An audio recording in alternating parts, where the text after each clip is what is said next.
Hello my beauties, I hope you're all well and welcome to another Footsoliers news with me, Super Grand Grotbags. Well, it's been an entertaining day today. We've got a special edition all about our very own Secretary of State for Health and Social Care, Matthew John David the Cock Hancock. Born the 2nd of October 78 in Chester, and up until 2018 was a co-founder of a computer database with no links to health or care as far as we know. Or we knew. He lives with his wife Martha, an osteopath, nearly got that one wrong, in Little Thurlow, his West Suffolk constituency. They have 3 children, and I'm wondering if they've been vaccinated, to be honest. After all, Mr. Hancock is starting to look a bit like our own UK version of Bill Gates.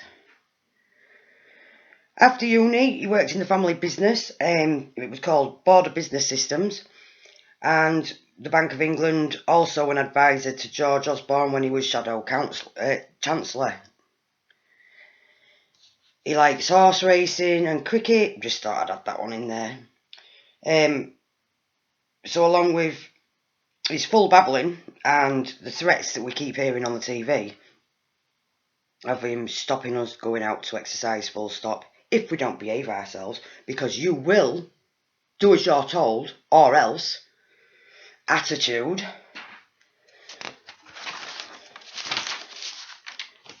he stated that in normal times there's 10,000 deaths in care homes. I don't know why I had to make a point of that, because they're saying that it's going through our care homes like a tidal wave. So whether he's actually trying to get the media to scaremonger, well, they do a good job of that anyway, but he's made a point of the numbers anyway. And one of his favourite phrases he seems to use when he hasn't got an answer to a question is, stay at home, save the NHS, save lives. Now, I don't know how many of you have seen it, but it'd be a good idea to check out the argument he had with Piers Morgan, because he used that on several occasions. I'm not keen on Piers Morgan, but hey, when someone dodges a bullet, he soon throws that shoots that bullet back at him, and he wanted answers. But when you actually listen to the way he says, stay at home, save the NHS, and save lives, has anyone actually thought for a few moments about that statement? Let me know what you think in the comments below, because especially them that do decide to research after this video, or people that have already seen what's been going out on Facebook this morning, they might find quite a lot of hypocrisy to that actual statement. Anyway, he's been the Minister of State for Digital and Culture 2016 to 18, Minister of State for Energy 14 to 15, and from 2018 become our Health Minister.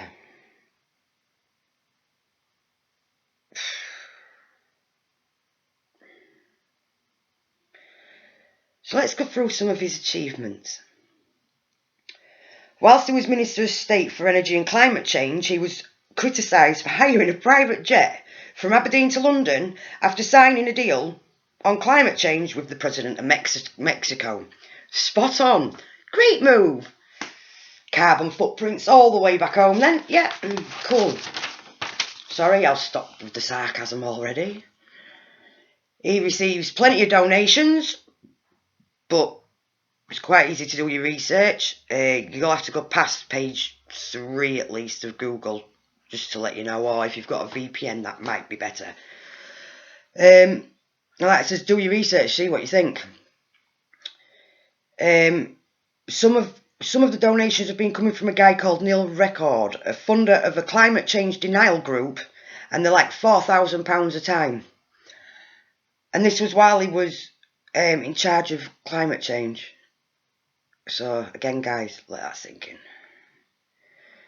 I found him very uncertain in a lot of his things. He seems to backtrack. Like I says, it's not hard to research and compare. But if I actually did all the research and read out everything on this guy, this video would be well over an hour long, maybe more. And I ain't got days, I'm back at work tomorrow. But here's a few donations just to get you started. And this should be coming up here, round about now.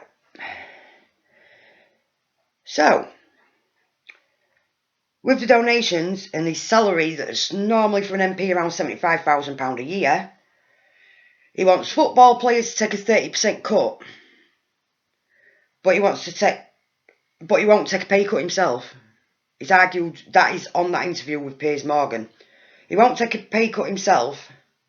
He's just accepted 10,000 extra expenses on top of the 26,000 they already get for office expenses. And with the footballers, I personally think it's a personal attack after his little own goal, and he's realised that he can't play football, so he's decided to hit back at him. Could be wrong, my opinion. He stated, now is not the time to discuss pay rises for nurses. Stay at home, save the NHS.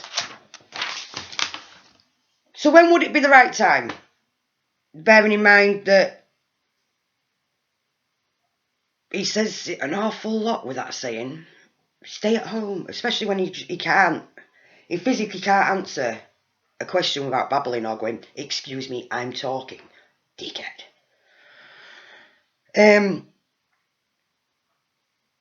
Now,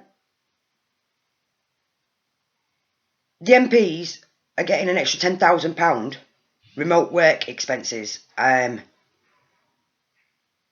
I found the article where they've accepted it, but then shut down NHS pay review. Like I said, they already get 26,000 for office expenses. Just illuminates how important the NHS really are to him, and how important the people are to him, doesn't it? Just a thought. He's doing we'll all support the clap for the NHS as a token effort, obviously, because it's nothing more. As long as they don't ask for any more coin. Anyone remember this? Oh, yes. Anyone over 40 should pay an extra 2.5% of the wages just in case they get dementia. Wanker. Sorry, French. Anyway, I think I've babbled on enough, so let's get down to the nitty-gritty, guys. So, some bullet points. He's refused a pay cut at the same time as getting an extra 10k expenses and bollocks to the pay rise for the nurses. He can't debate for shit, just saying. But now MPs are calling for undocumented migrants to get some free NHS healthcare because they're dying at home. Now, 1, they're not at home because that's why they're undocumented. 2, does this include the new arrivals and the 400 that have just been released from a fucking... Excuse my French again, sorry guys, it's really annoying and it just seems to slip off the end of the tongue. So sorry for that, we'll try that bit again. Does that include the 400 that's just been released from a detention, well, the immigration centre? Now, this was put into a letter to him, backed by 60 other MPs. You know the MPs that are supposed to be looking after us, the people? They've been signing this letter because they should all get free NHS healthcare. Bearing in mind, there's people having to sign do not resuscitate letters.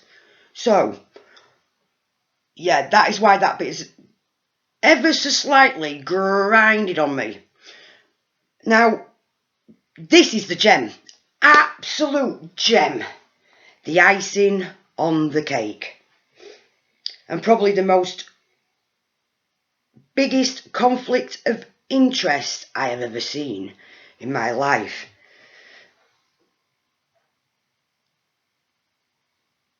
We've got a computer nerd, politician, greedy pocket-lining tosspot that really doesn't care about the NHS or the people.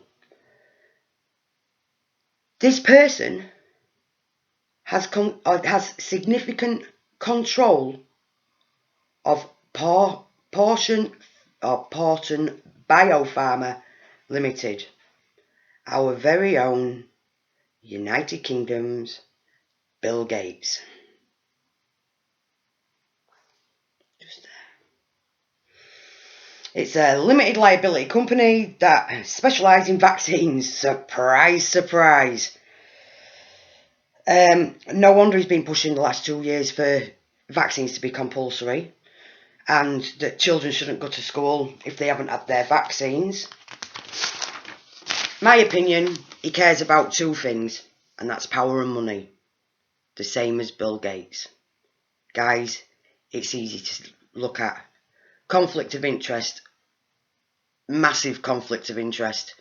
Please, would you ever trust this guy? Because I know I don't. So research yourself, check it out. He should be stepping down. There shouldn't be a health secretary involved with a pharma company that's dealing with vaccines. No, not at all. Anyway, guys, I'm Super Grand Grotbags. This is the Pink Windmill. This has been Footsoliers News. I hope you're all well. Stay safe and look after each other. Bye for now.